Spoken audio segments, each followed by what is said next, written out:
Okay, today I wanted to talk about how to communicate more effectively, how to communicate your emotions more effectively, how to allow yourself to trust what you have to say is important and relevant and necessary. Hello and welcome back to my channel. My name is Alana and I make videos on psychology and spirituality and where those two worlds meet. I'm really just talking to myself in the camera, giving myself, my younger self, advice that I wish I had received during that time in my life. So if it resonates with you and it helps you in some way, then definitely give it a like and subscribe and consider staying a while.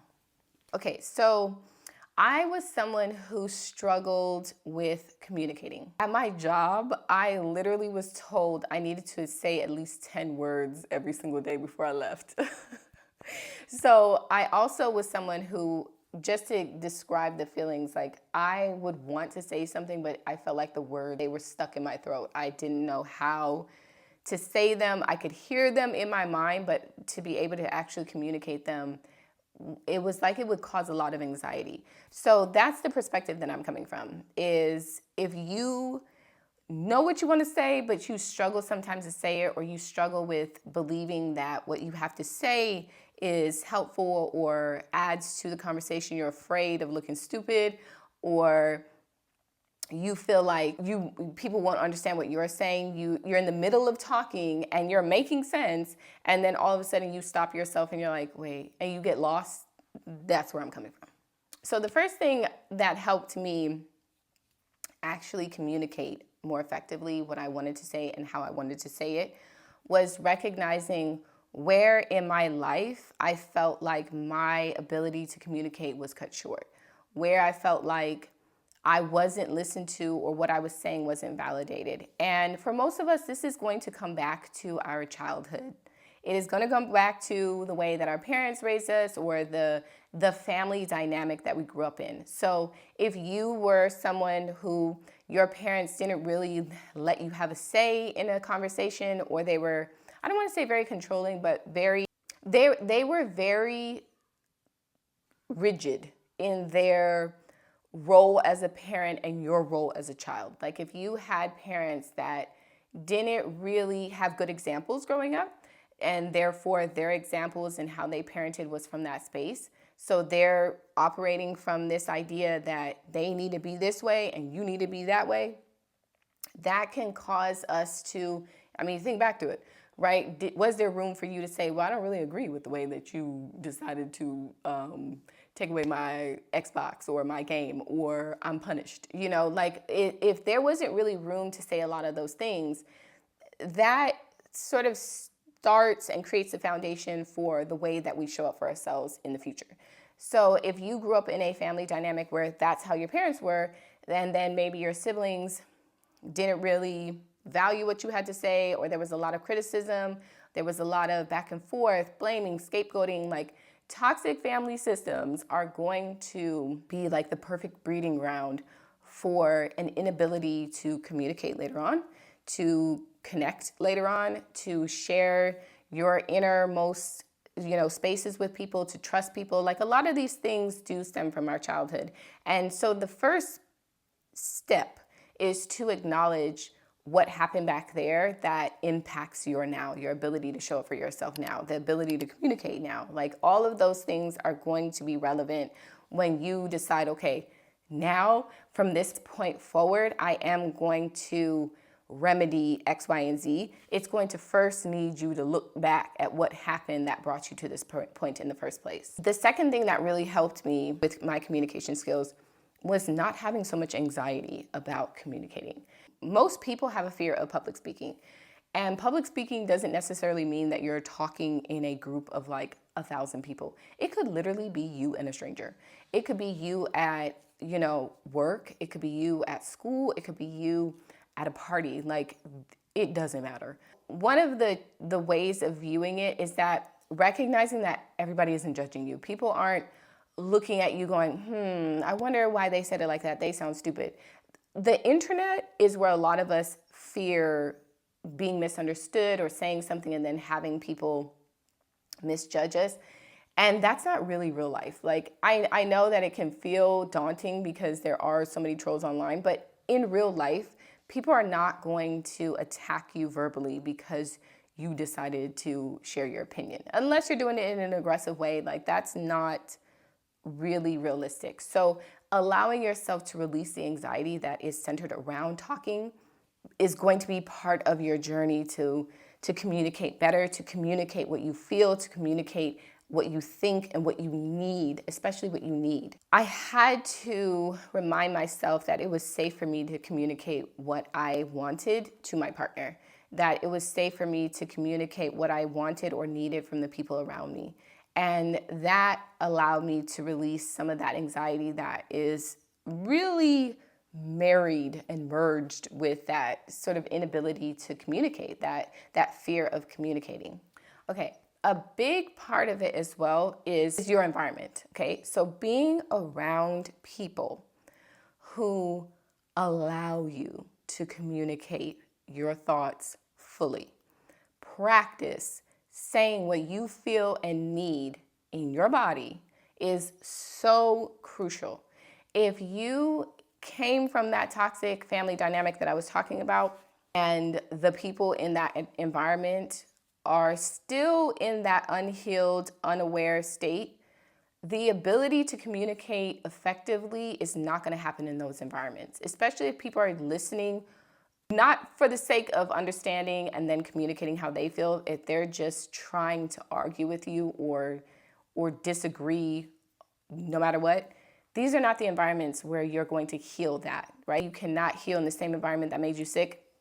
That's what this is, right? So your communication skills are not going to ever graduate past that trauma space if you're still in the same environments with the same people who trigger you in the first place, or who gaslight you, don't listen to you, don't give you the room to say what you need to and what you feel.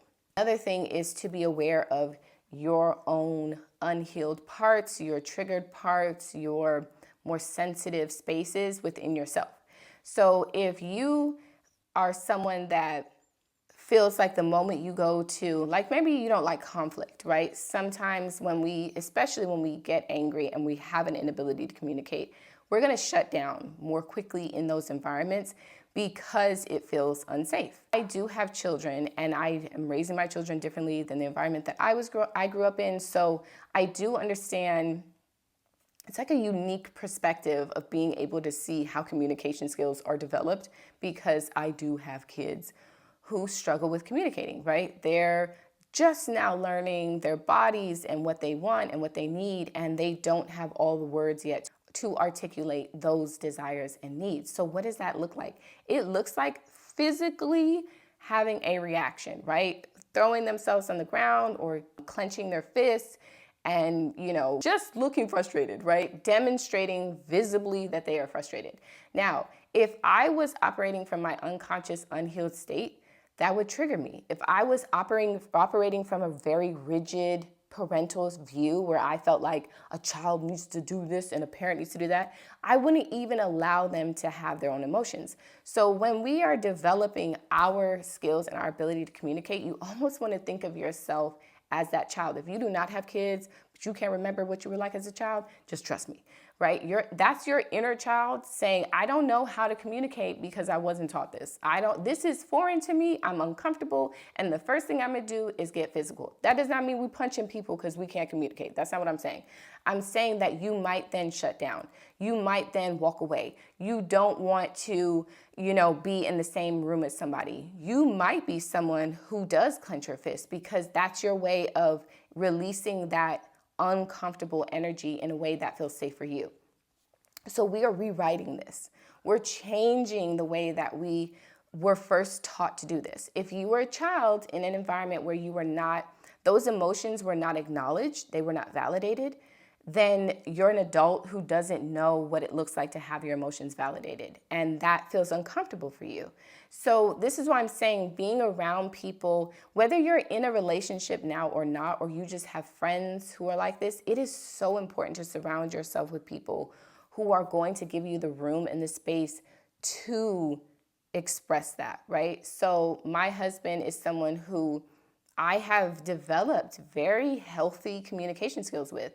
And it took him being patient with me while I worked out the courage to actually say the things that were in my mind that allowed me to feel safe enough to actually say those things. So recognizing that the people who are around you can help or hinder your journey in communicating and learning to communicate those inner, more unsafe parts of yourself, it's part of the journey. It is very, very necessary to give yourself grace, but also be around people who will also give you that room to explore in maybe a slower way.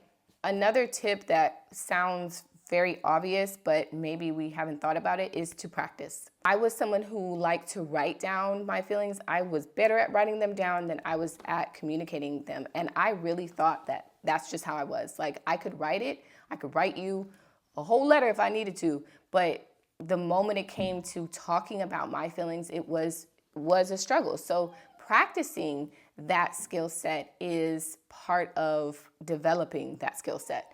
So think about when you have maybe a disagreement, or maybe you just felt, a little bit uncomfortable about something. Practice saying it to that person. Practice saying it in that environment.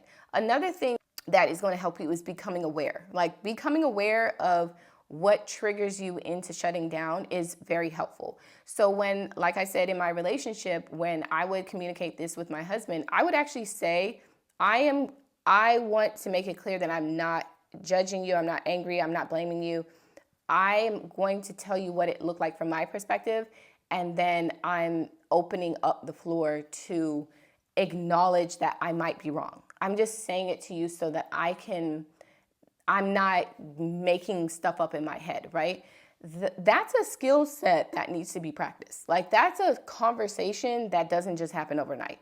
It is something, especially if you've come from the environments that I'm talking about, or just, you don't even need to come from a toxic environment. Your parents could have been great all around, except they didn't give you the room to say how you felt or what you wanted or needed, right? That can still cause sort of a warping or disruption in our ability to show up for ourselves, to communicate with other people. So it's not necessarily that something bad happened to you. It could just be that you didn't have the ability to practice these skills, and now you're in a space where you want to be able to do that more frequently with the people around you that you love or that you care about. It's also a way to be seen. It is a way for us to feel safe in our bodies when we can communicate how we feel to other people. It's that part of ourselves that is most vulnerable, right? Your inner thoughts and inner feelings, and learning to communicate that is a way of sharing your love and also receiving love, giving yourself permission to receive love, giving yourself permission to give love.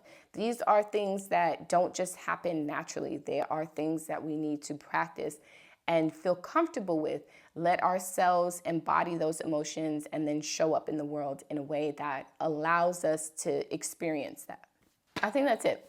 That is all I have for you. I hope that it helped you to feel a little bit more seen on your journey. I hope that these are skills that you can, or just practices, tips and tricks that you can hopefully slowly implement in your own life if you feel like you are struggling with communication. And see you in the next one. Bye.